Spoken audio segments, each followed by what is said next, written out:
Hello and welcome to the United Man. My name is Shane. This is a midway point season review just to see where we're at the moment, just to see everyone's thoughts on how the season's gone so far. Now, the reason I wanted to do this and I felt it was important to do so was purely because of a few factors, really. First and foremost, we need to ascertain where we are, if it's good enough, if it's going to be good enough. I know normally at this point in this season we're normally halfway through in terms of mathematically speaking, but because obviously this season kicked off slightly later than it normally would do in early August, we're a little bit behind in terms of games played. I think at the moment we've played 14 games, if memory serves, and yeah, so we're not quite halfway there yet. Obviously, when we get to about the 18 game points, so another 4 games, and then we'll be pretty much halfway. But just to state the factors, the reason why I thought this was important to do this stream today was because I wanted to highlight where we are. I did want to touch on the last couple of results. I wanted to look forward to where we are. I'll be doing a screen share of where we are with that. Wanted to look at our top scorer, top assists, top performer as well. And most importantly, the players that are making an impact and will make an impact going forwards, and players that aren't making an impact that should be. So before we get started on that, just wanted to say as well, just a reminder for tomorrow, I'm doing a podcast with Flying Pig on his channel. On Tuesday, going to be doing the Old Rivals podcast with back here with Ainsley and Cam. So just a reminder on that as well, and that's Tuesday at 6:30 for the Old Rivals podcast, and tomorrow at 6, I believe. I'll confirm that anyway, Flying Pig, later on.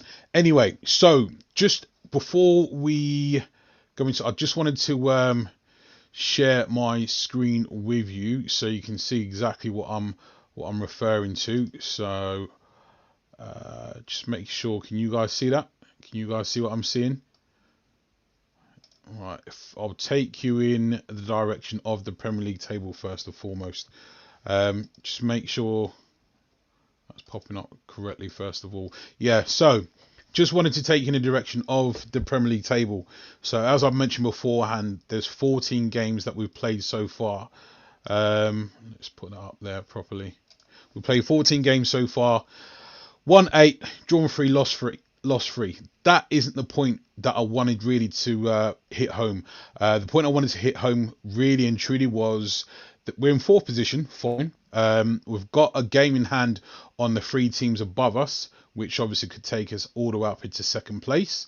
We had a good result in terms of Liverpool being held today against West Brom, which wasn't expected, but a welcome one. But the bit I wanted to take you to is last season we weren't scoring that many goals, not until Bruno came in.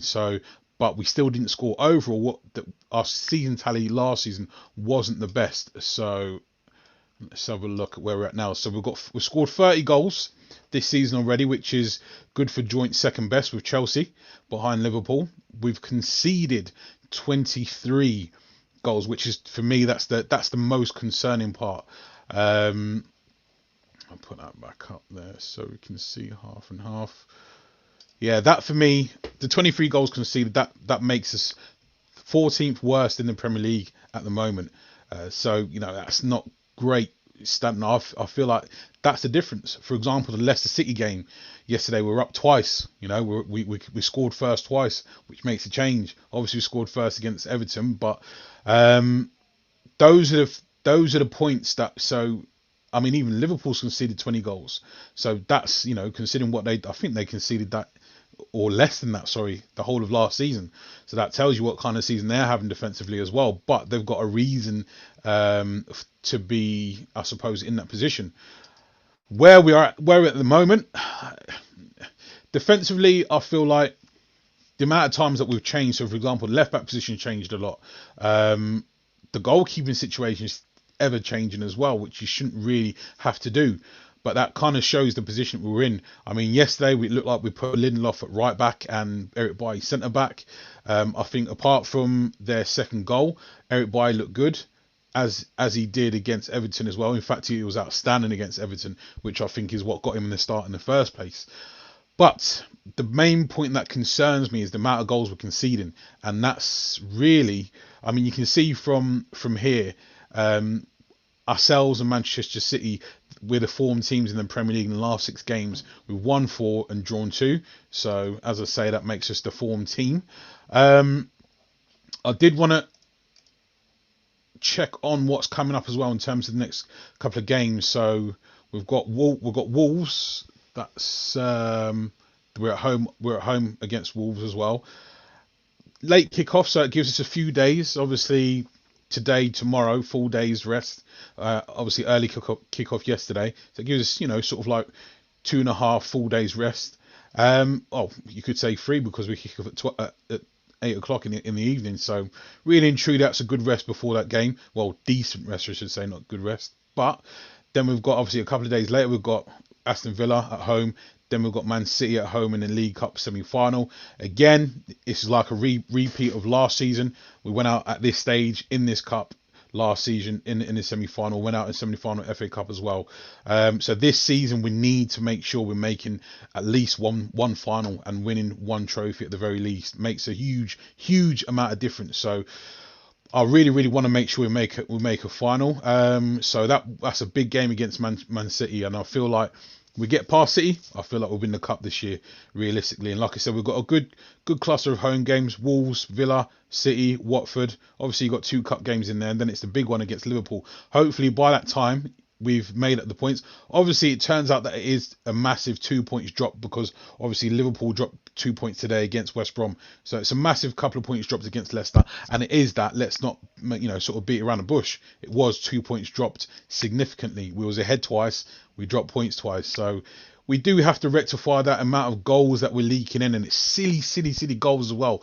These are goals that we should be and can be avoiding. So that's one of the things I did want to sort of touch on today as well. And the reasons why that's continually happening. The reason why it doesn't look like stopping anytime soon.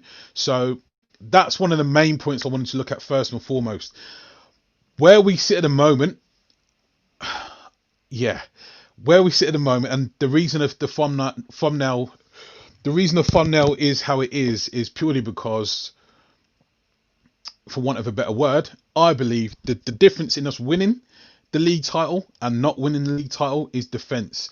However, if our midfield aren't, if our Mike's messing about here. If our midfield isn't protecting our defence and the opposition's running straight through, i.e. McTominay, yesterday, he went past McTominay. McTominay stood there, didn't make a challenge. This was on Harvey Barnes' shot for their first goal. McTominay stood there. So for me, the reason I'll put midfield versus defence, midfield, a prime defensive midfielder or a live and fully aware central midfielder would have closed him down a lot sooner, or at least put his body in the way, or at least made a challenge. It wouldn't have allowed him to get a shot off like he did and ultimately score. That's why I'm saying midfield. Now, that's a long way out for him to score a goal like that, to go past all of our defenders and a central midfielder as well. And then obviously the Jamie Vardy one as well. You've got people which seemingly look like ball watching, Maguire, Eric Bailly, it's just not good. So to Side's point, now you're going, how's it going, Side? He's put defence definitely, and that's why I put Dale Upamecano on the front of the thumbnail, purely because I believe that when you've got a steady goalkeeper behind you, your defence automatically they feel more secured, they feel more assured when they've got a goalkeeper behind them that isn't going to make mistakes, or they feel like won't make mistakes. Goalkeepers can always make mistakes, but if you feel like your goalkeeper is going to make a mistake more often than not, 2 things: 1, you're more reluctant to play the ball to them, and 2, your level of confidence in their ability is waning, and you're snatching at stuff rather than feeling like you've got the confidence that your goalkeeper is going to make a stop. Let's just say that. I also believe that we can impact the league. Now, the reason why I've said how can we how can we, or how we can win the league, is literally this. Now, the top scorer, our top assist guy, and our top performer is all the same person, and that's Bruno. That's Bruno Fernandes, top goal scorer, top assist maker, and also top performer in terms of performances. Sort of like seven and eight out of 10 every single week. Now, our top goal scorer should not be a central midfielder. That should be one of our 5 strikers: Cavani, Greenwood, Martial, Rashford. I suppose you can put Daniel James in that bracket as a forward player. But our top goal scorer is a central midfielder. Our top assist guy, however, should be a central midfielder, I feel, and it is Bruno Fernandes. Fine. Our top performer should maybe be a different player. Basically, what we've fallen into the trap of here is relying on one player too much. When Paul Pogba, for example, wasn't in the starting lineup last season, it showed we struggled mightily, absolutely mightily. This is before Bruno Fernandes came, by the way, and the season before that. But if Paul Pogba was not in the starting lineup, we struggled massively, and it showed. It showed in a big way. So my point there is the same player is our top. There's one player who is our top goal scorer, top assist maker, and top performer this season. It's all one player. We shouldn't have the same player. Our top goal scorer be one of our many goal scoring forwards. Our top assist maker should, yes, be Bruno Fernandes, and our top performer should be someone else, maybe. Other than the top goal scorer, should be 3 different people. That way, we're not relying on the same person too much. And in that respect, I suppose we can look at the fact that we're, was relying heavily on Paul Pogba before Bruno Fernandes came. Now Bruno Fernandes is here, and Paul Pogba's performances have sort of like gone somewhat under decline. Bruno Fernandes has been sort of ever present, always wants it, always hungry for it, always performs, well, to a degree. He's always a 7, 8, sometimes 9 out of 10. But he's always there, ever present, always wanting to do his best for Manchester United. Can you say that about most of the other players? For example, Rashford, Martial, none of them have really shone like Rashford. Obviously, I know he had middle of last season, but that's now pretty much a year ago that he had that injury. So you would have thought he'd be back to some kind of form. Before he had that back injury, by the way, Rashford, I was feeling like he could be one of the world's best on this current form. He could be one of the world's best. I really did. And then that injury happened, and since he's come back, he hasn't been anywhere near the same. Because last season, I was questioning whether himself or Rashford were those 25 a season, 25 to 30 goal a season guys in all competitions. 25 is really is a basic for a top level scorer at Manchester United. For a goal scorer at Manchester United, 25 goals in all competition is a basic. That's a bare minimum, absolute bare. 30, that's getting on good. Yep, good. But then you're looking at sort of, if you're looking at a top level goal scorer for Manchester United, you've got to be hitting 25 league goals, 20 to 25 league goals a season, and then another 10 goals in all other competitions. So that leaves you with 35 goals in all competitions, heading towards 40. That's what your Cristiano Ronaldos are doing. Your Messis, your Mbappes, your Lewandowskis, all them guys are hitting those kind of numbers, and that's what we need to be doing. John McDonald, how's it going, brother? I hope Lindelof is injured. He's the main reason we conceded so many goals, no doubt about it. John, to your point, that's absolutely fantastic point there, and I couldn't agree more. Lindelof is a huge reason. Now, for those who don't know, I'm not Lindelof's biggest fan. I'm not Scott McTominay's biggest fan. I'm not going to jump on the Scott McTominay bandwagon because he had a great game the other day, which he did. I'll admit when someone has a great game, even though I don't like him as a player for Manchester United, it doesn't mean I can't admit when they have a good game. Victor Lindelof, I cannot remember him having a good game for Manchester United. Not saying he hasn't, but certainly this season he hasn't. I've watched every single game this season. I think I missed 4 games last season. But yeah, I can't remember the last time Victor Lindelof had an outstanding game. Like Eric Bailly came and started the other day against Everton and had an absolutely outstanding game. Hadn't played for ages. He did the same against Chelsea the season before, the first game against Chelsea. Axel Tuanzebe this season, his first game back after injury after 10-11 months, he had an outstanding game against PSG. So, yes, it's just one game and you need to be consistent, but Victor Lindelof hasn't had one of those. These other two guys that have had major injuries have come in and dropped in outstanding performances when they've been out for ages. So their timing, their cadence, their sharpness should be off. But it's the opposite. They've come in and had magnificent games. So that's one of the reasons. Yep, absolutely agree with that comment there with John. And Victor Lindelof is a massive part of why we have been conceding a lot of goals this season. I believe our goalkeeping situation hasn't helped because it's up and down, we're chopping and changing, and that's a position we shouldn't be altering at all. I understand when it comes to cup competitions and that sort of thing, you can have a cup goalie, but your league goalkeeper should be your league goalkeeper. We should know our number one, is what I'm saying. At the minute and at this moment in time, I don't believe we do know our number one goalkeeper, which, let's be honest, that's kind of, it puts it out there to show that we're at the minute kind of amateurish. We don't know our number one goalkeeper. How many other clubs around the Premier League, Championship, League One, League Two, all the other leagues across Europe can not know who their best number or their number one goalkeeper is? Doesn't happen at all, really. So for me, we have to look at that as an issue as well that we need rectified. We need rectifying a centre back.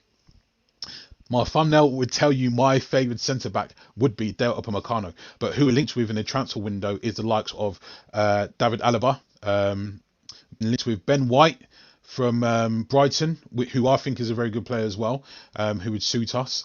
And realistically, I don't see why we can't go and sign a Dale Upamecano. He's available in terms of his transfer fee. I just don't see, I don't see. I think, was it £37 million?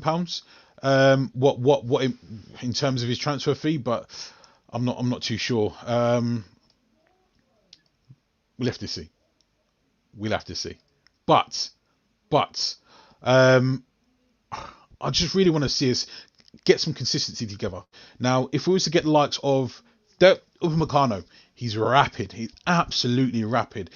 Very good in the air, but he's also a beast in terms of his strength. You can read the game fairly decently as well, but most importantly, he's strong in the tackle. Very, very, very strong in the tackle and aggressive in the tackle as well. Whereas Harry Maguire is very good in the air. He's good now and then at reading the game, but that's about it for Harry Maguire. We need an outstanding ball-winning central defender. Eric Bailly is that at times, but he's also a bit rash. Actor to his AB. Both of those guys, are very similar. They're both quick, good in the tackle at times, but consistency in terms of being injury prone. They've both shown already that injuries is a massive thing for them. Like, for example, Eric Bailly against Everton, he collided with Richarlison. Richarlison obviously came up worst, but in the same breath, it's another possible injury for Eric Bailly. I'm sitting there thinking, please, not another one, not another injury for Eric Bailly. He's having a brilliant game. Don't want to see the kid injured again. But we have to see. We have to wait and see. At this point, it's just not the most encouraging thing to see, whereby we are just ultimately we're playing the same thing, and all of you, I'm sure, will know already. The definition of insanity is doing the same thing over and over again and expecting a different outcome, expecting a different result, expecting change when you're doing the same thing over and over again. So starting Victor Lindelof with Harry Maguire doesn't work. Don't get me wrong, I'm not giving Harry Maguire a pass by any means because he's not been great. However, he's gone out for me. Again, for those of you that watched my videos before, you'll know that I've always said this. My centre backs, like any other position on the pitch, but my centre backs, they have to have 2 of 3 outstanding attributes as a centre back for Manchester United. That's, you've either got to be rapid. You've either got to be a fantastic tackler like Wan-Bissaka. You've either got to be a fantastic reader of game like John Terry was. You've either got to be fantastic in the air like Harry Maguire is. Or you've got to be brutally strong, so you're just bruising everyone. No one's getting past you in that kind of way. One of those attributes you've got to be good at. Harry Maguire has 1 out of those 5, and that's he's brilliant in the air. Victor Lindelof has none. He's got none of those at all. If you look at our past centre backs, Rio, Vic, sorry, the other one I forgot to mention was being able to bring the ball out, confidently. Harry Maguire does a bit of that. I will give him that. It looks a bit shaky at times. That's why he ends up passing the ball back to De Gea, and then De Gea ends up going, "No, I don't want the ball." So. But however, Harry Maguire's he's brilliant in the air, and he's good, decent enough at bringing the ball out of defence. And obviously they see him as a leader. I don't personally see him as a leader from what I see on the pitch, but that's, there's obviously loads that we don't see being on the outside. Victor Lindelof has none of those. Absolutely none of those. As I said, at least Harry Maguire can say he's brilliant in the air, somewhat of a leader, obviously, and he brings the ball out well enough. Victor Lindelof has absolutely none of those. He's not quick. He's not good in the air. He's not strong. He's not strong in the tackle. He's not tenacious. He's not overly determined. Like Javier Mascherano when he played at centre back for Barcelona. He was just dogged. So determined, harrying. He had a bit of speed about him as well, and was strong in the challenge. There's none of those from unfortunately from Victor Lindelof. We need to see that. Let me tell you this about Dale Upamecano. I've seen a lot of the kid. I was reading up some scouting notes on him on his time at Manchester United in trial, which he didn't make. I think on the scouting notes it read outstandingly quick, very strong for his age. Bearing in mind he's still 20 years of age now. I think he was 16 when he was on trial with Man United. 15, 16 anyway, something like that. And good in the challenge. So he had 3 of those 6 attributes that I've just named, and we chose to let him go. Obviously, we would have had, other academy graduates at the time. Axel Tuanzebe would have been one of them. Timothy Fosu-Mensah would have been one of them. But anyway, that's he's got a load of them. He can bring the ball out, strong in the challenge, rapid, quick, good in the air. I wouldn't say great in the air, good in the air. Reads the game. He's got I'd say he's got 4 out of the 6 at the very least. 4 out of those 6 attributes I've named. So let's see. Let's go back to the comments anyway. Reed Jackson, thanks for joining me on the United Man stream. Completely agree with you about Dale Upamecano. Would be a great cheap signing. Operative word there, Reed, being cheap. Now, as I mentioned before in some of our previous videos, is the fact that we've been doing very good business as of late, very good transfer business as of late. The Alex Telles signing, that was kind of out of nowhere. I believe that's a very good signing because he's very, very, very good going forward and decent, defending, but very good going forward, outstanding going forward even. Donny van der Beek, we only started hearing whispers of Donny van der Beek for about a week, and then all of a sudden transfer is done. The Edison Cavani, signing him on a free. We're linked with David Alaba to sign him on a free for the as soon as January the 1st comes around. All these transfers, I'm loving the fact, and I know, and it's not me trying to say I'm happy we didn't sign Jadon Sancho, because I'm not, but the fact that we didn't end up forking out the 108, 115 million pounds, whatever it would have been in euros as well. I'm glad that we didn't fork that amount of money out, purely because the kid's 20, and he's still developing. He's not the finished article yet. Look how much Real Madrid bought Cristiano Ronaldo off us, just as he was starting his prime. Jadon Sancho is nowhere near his prime yet. He's still 21. So he's got a long way to go, and we're looking at forking out. I understand that the transfer market's inflated and all that kind of stuff, but we have to be realistic in where we are and what we're doing with our transfers. And I'm glad we didn't. I know Man United say bullied into it, but I don't want to use the term bullied. But we didn't succumb to it. We didn't succumb to the pressure of the likes of us, me, saying, "Come on, get Jadon Sancho, come on." We didn't succumb to that type of pressure. We stood our ground. We said, no, we're not going to go and pay 108 million. We're not going to go and pay 115 million, whatever that is in euros. We're going to steadfast and, like I say, hold it down. And like I said, the transfers that we've done before and since has been very, very encouraging. So that's a good point there, Reed. Sup Jocko, stop ports. What's going on, man? Good to see you in the house, brother. Rio and Vidic is the dream. Completely agree. Listen, if you look at those two as an example. Rio and Vidic as a... Listen, those two close to my heart, man. But listen, those two as an example in any case. Rio, He had the speed, he had on the ball supreme ability, the passing, he had the skill and all that kind of stuff. Very good at intercepting. He could read the game and make challenges before, having to make a last ditch challenge. Vidic, so Rio would see stuff and cut stuff up before it happened. Vidic was a warrior in the air, a beast in the air, put his head where it hurts, all that kind of stuff, and was fantastic in the challenge as well.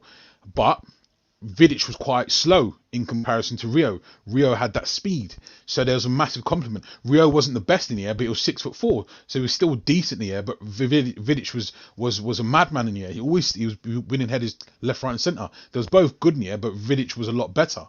Rio could read the game fantastically well. So those 6 points that are covered, between them both, they had it covered. But each of them had sort of like 4 out of the 6. So it's huge, absolutely huge difference. Where if you look at Victor Lindelof and Harry Maguire now, between the two of them, they've got maybe 2 of those 6 attributes between the two of them. So in that kind of way, it just doesn't compute, doesn't go well for me. But yeah, we've just literally got to make a step forward.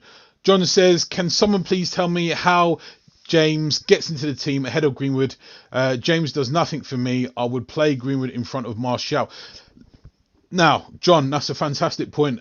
Reason being is because I was going to touch on that a little bit later, but as soon as you brought that out now, John, I'll touch on it now. So, in terms of Greenwood, so the reason why he seems a little bit quiet in games as such is because he needs the correct type of players in and around him. He's a tiki-taka type of football. He likes to, when he's on that right side, he likes to run at players, a one-on-one situation, and I fancy him to beat a player one-on-one, or at least make enough space to get a shot off. He needs specific players around him. He will need a Rashford and a Cavani around him, because Rashford creates as well. Cavani always creates but drops in deeper, so that leaves space for Greenwood to go into the central point. Rashford loves operating off that left-hand side and is his most effective. Greenwood can play from the central position, but can start on the right, but I know he wants to play centrally. But that being said, Cavani complements. Look at the Bruno Fernandes scored yesterday against Leicester. It was Cavani that dropped in deep. Bruno Fernandes ran beyond him and obviously slotted the ball home. With Mason Greenwood in the central areas, we're gonna get a lot more out of him. That's for sure. Because I feel like at the minute he's having to just make do in terms of minutes. He's just on the pitch. He's not in his area. He's not really affecting the game as much as we want him to. But at the same time, if Cavani's starting, he has to be on the right hand side, and then obviously Rashford on the left hand side. Like John said, though, I agree there. He's got to start. He's literally got to start ahead of Daniel James and Anthony Martial. Completely agree. So for me, I'd start Rashford on the left, Greenwood on the right, Cavani down the middle, and then as Greenwood gets older, because he can learn of Cavani. Cavani is one of your wily old foxes, and he can learn of Cavani and needs to as well. To that point, free Donny van de Beek from the bench. I completely agree there. Says Jocko. Listen, that's another point I was going to touch on as well. Donny van de Beek. What are we doing with Donny van de Beek? We've signed him for a decent fee. Decent fee. The kid is a baller. He's not by any means a joke or a scrub or a sub. He's not a sub quality player. He's a starting caliber player. This is why when we signed him, the question was being raised: where's he going to play? It wasn't just me; it was lots of people. Where's he going to play? Or maybe Ollie's going to adopt a diamond 4-4-2 now. It's happened once. I think he's played with Pogba and Fernandes once, and that's it. So for me, it's wasted talent. And until Pogba leaves, which I believe he's going to stop. He's going to suffer in terms of minutes. He's going to suffer in terms of performance because he's not getting in it.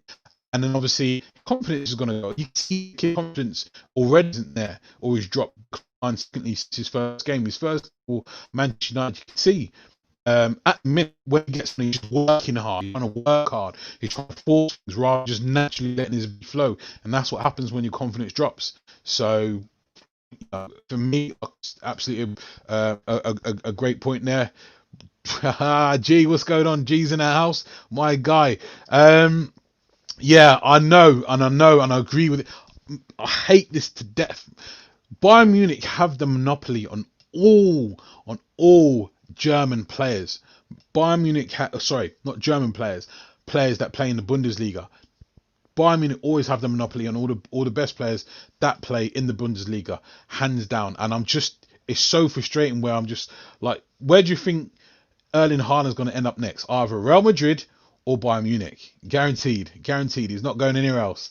So for me, that's why, you know, we've got to make a move, man. Why are we waiting?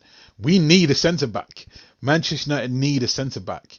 We're not, by the looks of it. I know, what was that mess where he played Lindelof on the right hand side? It's like he's that loyal to Lindelof. He'll play him up top just to get him on the pitch, rather than playing Twinzabe, or playing the same back four, I should say.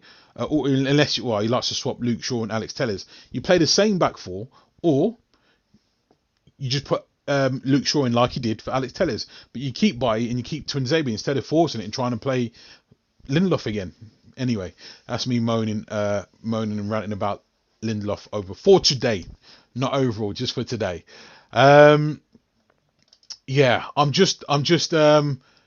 yeah, and that's a great point there about Alaba as well in the comments that G's brought up. Make sure you guys are subscribing to Red Devil Studio as well. My guy G does some fantastic content, is supremely consistent with his stuff. And yeah, just make sure you're going and checking out his channel. For those of you that don't know, he is a fantastic Manchester United content maker as well. Right, so to your point there, Reed, what's your thoughts on Ibrahima Kanute? He plays next to Upamecano and he's really impressed me when I've watched him. So, another young French centre-back in the Bundesliga. They're swimming with him, absolutely swimming with him. And this is my point. Instead of waiting until these guys are going over to Germany from France, why are we not picking them up from France? That's why I'm liking what I'm seeing. The signings of Caicedo from the Ecuador international, Amad Diallo from Italy, from Atalanta. I'm liking these signings where we're not spending tons of money. We're getting them in young, where they can make young enough to progress loads, but old enough to make an impact on the starting lineup. So that's what I'm liking about our transfer dealings nowadays. In terms of Kanute, I feel like he's very similar to Upamecano, not as powerful in terms of his physique. He's very quick, also probably not as quick as Upamecano when he's fully opened up, but I don't see anyone that's above Upamecano at the minute. Upamecano, so for example, those centre back traits that I was speaking about before, so your ability to bring the ball out of defence, your timing of the challenge, so tackling, your headering, your reading of the game, your leadership, your strength, all those attributes. Upamecano, as I said, at the very least has 4 of those 6, whereas maybe Kanute has maybe 3 at the moment. But again, he's young, not as young as, he's a bit older. I think he's a year older than Upamecano. But again, that's not a bad signing. I just want to see us sign the best in class, and the best in class for a young centre back that complements Harry Maguire, covers his weaknesses, is Upamecano. If you go in secondary, then it'd be like a Kanute. Even what's his name at Borussia Dortmund, Zagadou, the centre back that plays alongside Mats Hummels sometimes. He's probably in between Kanute and Upamecano. He's probably in between them. So even he'd be a better signing than Kanute, I'd say. But I agree with you there, Reed. He does look impressive whenever I've seen him as well. And I just want to see the move. But because we've got Twinzabe, because we've got Bailly, because we've got Lindelof and Maguire's captain, I know the board are going to be reluctant to go and sign a centre-back. However, We've got the midfield now, I feel, in terms of the quality and the number of central midfielders that we need. So the only position, I believe, we upgraded left back as well. The only position I feel we need now is centre back and possibly a CDM. But before a CDM, an outstanding CDM, we have to upgrade that centre back position. It's absolute must. Absolute must. The longer we leave it, okay, let me take you back to this now. I'm going to take you back to what I showed earlier, and that is the league table and the amount of points. I'll just make that bigger. The amount of points that we've probably dropped because of the amount of goals we conceded. We've conceded 23. We're joint second with Chelsea in goals scored, but we're 14th, I think, in the league in terms of how many goals we've conceded. So you can see there, you've got Sheffield United, West Brom, Fulham. So Fulham, for example, who's in 18th position, the top of the relegation zone, they've conceded the same amount of goals as us. Sheffield United, who's bottom of the table, bottom in the form league, we've only conceded 3 more goals than them. That tells its own story. The bottom of the league, who've conceded 26 goals, we've conceded 3 more goals less than them. That tells its own story. That really does. And if you look, we've conceded more than anyone else in the top half of the table. So from 10th upwards, we've conceded more than anyone else. But yet we're still second in the form table in the league. So joint with Manchester City. So that in itself is somewhat encouraging, but we still need to improve. And for me, for us to improve that, we need to improve our ability. For us to create, when we need to create more chances and opportunities, we went and got Paul Pogba. That took us one level up. And then for us to take another step further, we went and got Bruno Fernandes, goal scoring, creating machine. That took us another level up. Our midfield is good for now. To make it great, we need to add that ball-winning midfielder. It doesn't have to be just a CDM. It can be a central midfielder. It could be like a Fred type, and just be able to have the ability of a Javier Mascherano, N'Golo Kante, Wilfred Ndidi, those kind of guys. That's what we need. That's what we need at this moment in time. We've got to make that signing. An interesting one here from Joel Abraham. What's going on, Joel? Thanks for joining us. Why not Badashile from Monaco? He has all the attributes to be a top centre back and could be better than Upamecano in the future. Badashile, I can't say I've seen enough of him to make a judgment call and say yay or nay on that comment, Joel. I will say what I have seen of him is been impressive, but I can't say I've seen enough because I've seen him play live once. I've only seen him play live once, and the rest have been just YouTube clips and highlights. So I can't really say I can pass judgment on that one. However, to your point there, Joel, I would say, why not take a gamble on all these young French centre-backs that are going everywhere else apart from Manchester United? Well, we had Upamecano on trial and we said, nah, bro, you're not good enough. Sorry. But, yes, that's a very good point there, Joel. Why not take a gamble? He's younger than Twinze, but I think he's 20 still, is he? So, yeah. French clubs need the money as well, so go and get him for cheap. Great point there, Joel, as well. Yeah. Yeah, that's what I mean. What's that point that Jocko says? I think him and Dale are the targets. Yeah, that's not a bad idea. And Champions League proven. I like that. But all these guys are actually available. Go back to John's point. I'll tell you why we signed Donny. Pogba will be gone next month. Yep. I'll have to agree with that as well. I don't know about next month though. I don't know. I do not know. You guys tell me, do you think Pogba is going to be leaving in January? I just feel like, where's he going to go? Real Madrid? Juventus? PSG? They're for me the only options, but out of them, to be fair, they could all afford him. All three of them could afford him, realistically. So it's whether or not they want to go and fork out, the 95 million plus, which is what it costs to get Pogba out of Manchester United, realistically. Yeah, that was an interesting one. And that was my last point, to be fair, on my sheet, is will Pogba be leaving in January? I feel like it'll be a summer move. I'd be very surprised if he left in January. But his agent always comes out at the right moments for him to be making those moves, obviously. So we'll have to wait and see. We'll have to wait and see. I personally think it'll be a summer move. I do think he'll leave, but I just think it'll be in the summer. And as to John's point there, that's why we brought in Donny van der Beek. But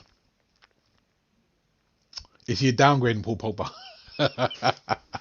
Is he a downgrade in Paul Pogba, man? Tell me, because in terms of one, I'll tell you what. One of the things I had down was, our best forward. Who's our best forward at the moment? Our best strike, our best forward player. Our best forward player is probably Rashford overall at the moment. Who's our best midfielder overall? Paul Pogba. Sorry, Bruno Fernandes. Who's our best defender? I'd say Wan-Bissaka because he's the best at winning the ball. He's the best defender one-on-one. Who's our best goalkeeper? I'd say Dean Henderson. Who's our best performer? Bruno Fernandes. Who's our best player, ability-wise? Paul Pogba. I'll leave you with that one. And on that note, guys, I shall be on tomorrow. I'll be doing a stream podcast here with Terry tomorrow evening. I'm not too sure yet. I'll have to let you know. And then I'll also be on Flying Pigs channel again. I think it's around 6:30, something like that. But I'll confirm. And I'll post on a community feed, actually, what I've not been using for a long while. I've got to start using that again, some more. So, thank you very, very, very, very much. Jocko's got a question. Different players, Shane. It's hard to compare the two. Very good point there. But on that note, I shall see you guys on the morrow. If there is anything breaking, you will see me in the meantime. But until then, I shall see you guys tomorrow. Take care. God bless. See you later.